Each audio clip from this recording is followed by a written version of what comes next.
సిద్దిపేటలో బీఆర్ఎస్ నాయకులు మీడియా సమావేశాన్ని నిర్వహించారు. కాంగ్రెస్, బీజేపీ రెండు పార్టీలు కలిసి బీఆర్ఎస్ ను టార్గెట్ చేస్తున్నాయని మండిపడ్డారు. దాదాపు 20 నెలలుగా కాంగ్రెస్ ప్రభుత్వం ప్రజలకు మేలు చేయలేదని, కేవలం బీఆర్ఎస్ మీద బురద చల్లే ప్రయత్నంలో ఉన్నారని పేర్కొన్నారు. ఎన్నికల్లో ఇచ్చిన హామీలను నెరవేర్చకపోతే పెద్ద ఎత్తున నిరసనలు జరపనున్నట్లు హెచ్చరించారు. రాబోయే స్థానిక సంస్థల ఎన్నికల్లో బీఆర్ఎస్ విజయం ఖాయమని అన్నారు. ఈ కార్యక్రమంలో బీఆర్ఎస్ నాయకులు, కార్యకర్తలు పాల్గొన్నారు.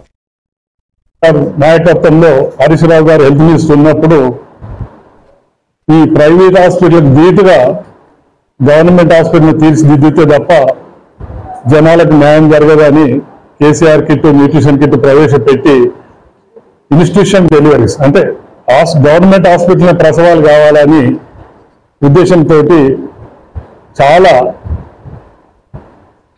గవర్నమెంట్ హాస్పిటల్లో మౌలిక వసతులు కల్పించి ఆ సత్ఫలితాలు సాధించడం.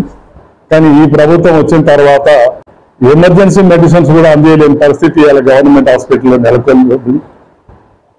మరీ ముఖ్యంగా గ్రామీణ ప్రాంతాలలో అయితే గత 15 నెలల నుంచి పారిశుద్ధ కార్మికులు వాళ్ళకి జీతాలు రాక, అక్కడ సెక్రటరీలకు కూడా జీతాలు రాక అప్పులు చేసి కొన్ని కార్యక్రమాలు